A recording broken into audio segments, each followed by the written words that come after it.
Hello Cancer! Welcome dito sa aking channel, Kapalaran 888 Cancer.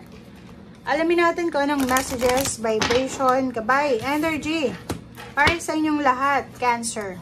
Okay. Opportunity knocks. Go for it. Ah, wow. Okay. Cancer. Sa linggong ito, sinasabi ng baraha sa'yo na dito susubukan ka. May pagsubok ka na kailangan. Parang test siya. May pwedeng instances or may mga pangyayari dito, Cancer, sa linggong ito na susubukin yung pagkatao mo.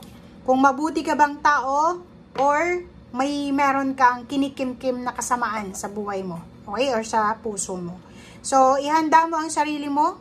Dahil susubukan ka ng Panginoon, ng universe, ng pagkakataon, dito matetest yung pasensya mo, dito matetest kung gaano ka kabuting tao or nagbabalat kayo ka ba or talagang mabuti kang tao. Okay? Dito din sa linggong ito, may oportunidad na posibleng kumatok sa'yo. Maraming pinto ng opportunity. Oportunidad, posibilidad na pwedeng kumatok sa buhay mo. And, sundin mo kung ano yung sinasabi ng puso mo. Like, maraming mga offers sa'yo, work, business, money,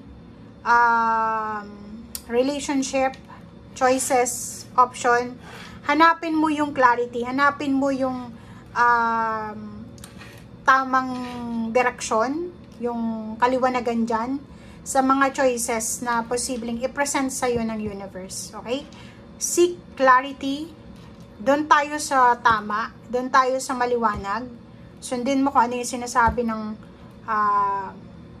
puso mo. So, if ever man may mga offers ng like mga easy money, kung ano man yan, wag na wag kang papasok sa situation na yan. Kasi, yun na nga yung sabi sa'yo ng baraha, ang daming opportunities na mahihirapan ka kung ano talaga yung igagrab mo dyan. Okay? So, lakas loob ang kailangan mo dyan para makaiwas ka sa tukso and doon ka dapat sa kaliwanagan.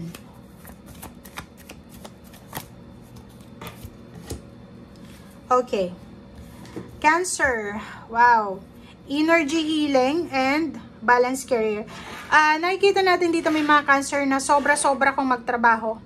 'Di ba? Workaholic, sobrang multitask sila eh.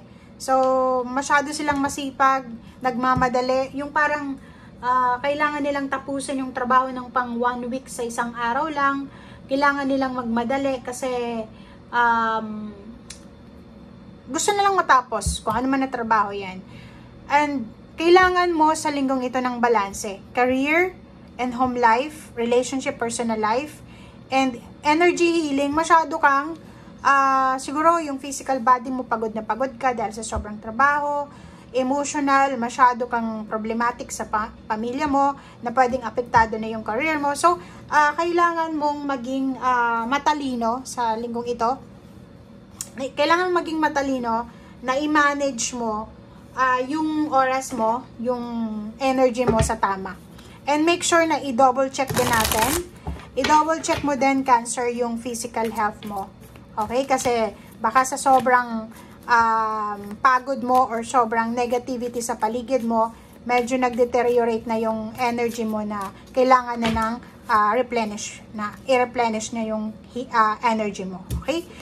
Six of Autumn, sinasabi ng baraha sa'yo dito na isang hindi inaasahang inflow ng pera. Yun na nga, ang daming opportunities na darating.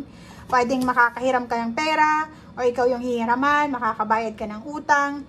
And dito sa Six of Autumn is karma to. Good or bad karma. So, if ever maganda yung karma na, maganda yung ginawa mo sa past, good karma yung parating. If ever man na bad yung ginawa mo, it's either bad or good karma ito. Okay? So, yun.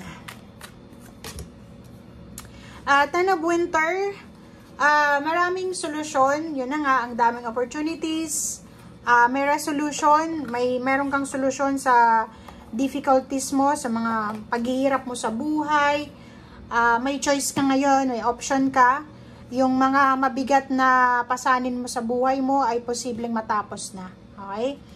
Ang sinasabi ng bara sa'yo dyan, Cancer, ano man ito na nahihirapan kang alisin sa buhay mo, ay posibleng maaalis mo na siya.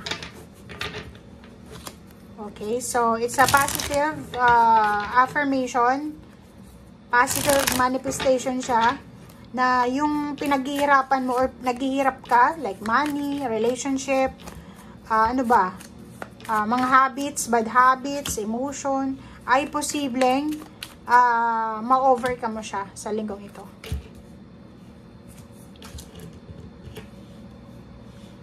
Okay. So, first 4 cards natin, Cancer, is Two of Swords. Same din to sa Scorpio. May mga pagkakataon kayo sa linggong ito na medyo confused ka sa mga nangyayari sa paligid mo. But, sabi ng bara sa'yo dito, kahit confusion yung nakikita mo or nararamdaman mo, meron ka ditong boost ng energy na mararamdaman. Merong darating na parang motivation, new passion, new inspiration, pwedeng new love life, or parang, ang nakikita ko sa'yo dito, kahit na pagod ka na sa trabaho, posibleng magiging parang strength mo yung family mo. So, sinasabi ng bara sa'yo dito na maraming new inspiration ka na makukuha sa linggong ito. Mag-iingat ka lang sa Seven of Swords kasi ang daming mga traitor sa paligid mo. Okay? Lalo na sa pamilya, pwedeng relationship, kung may asawa ka na, karelasyon, umiwas ka sa tukso ng third party. Yung iba din sa inyo dito, kailangan yung mag-focus sa pamilya nyo. Kailangan yung mag-focus sa pangarap nyo sa pamilya nyo. Kung may anak na kayo, gawin yung inspirasyon yung anak nyo. Kasi nakikita natin dito na maraming blessings, maraming biyaya, pero marami din na temptation na pwedeng pumasok sa buhay mo. Pwede kang i-tempt, mapabisyo man yan, or pwedeng third party relationship, or kung ano pa man. Umiwas ka sa gambling, kung may gambling na habits ka, negative na ginagawa sa araw-araw, and kailangan mong i-prioritize yung stability ng pamilya. So, kung may mga hindi nagkakaunawaan sa pamilya, make sure na maging way ka para magkaayos-ayos ang magkakapamilya. 8 of Cups, nakikita ko sa'yo dito na kailangan mong i-abandon yung situation ng 7 of Swords. So, kung may mga tao sa paligid mo na tinitrigger yung emotion mo, or feeling mo hindi sila maganda para sa energy mo, kailangan mong i-abandon na yung situation. So, yun. Umiwas sa tukso, umiwas sa negativity, umiwas sa mga bagay-bagay na alam mong hindi makakabuti, lalo sa pamilya mo, sa health mo, and then sa career mo. Okay? Thank you guys. Bye!